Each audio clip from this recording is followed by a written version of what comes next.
on se demande si porter un drapeau palestinien ne va pas nous causer des ennuis. On connaît les histoires. 88 étudiants placés en garde à vue. Des militants poursuivis pour brandir un drapeau palestinien à Nanterre. Anas Kazib, convoqué au commissariat pour un tweet.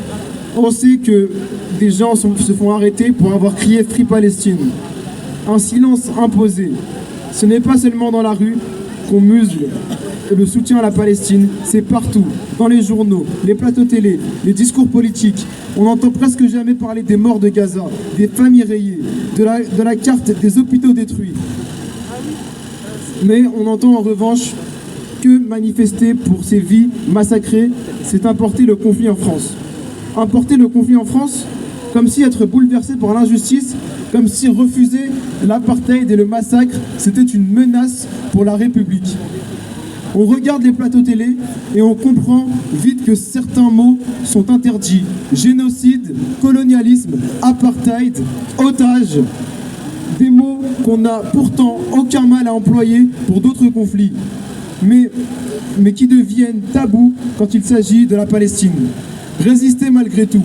Malgré tout, malgré la peur, malgré la répression, malgré le silence forcé, les gens continuent de parler. Parce qu'il y a des choses qu'on ne peut pas taire. Parce qu'il est impossible de voir ces enfants sortir des décombres et détourner les yeux. Parce que les Palestiniens sous les bombes continuent aussi de parler, de filmer, d'écrire, de témoigner. Et parce qu'ici en France, dans un pays qui se dit libre, on refuse d'accepter, défendre la dignité humaine soit un...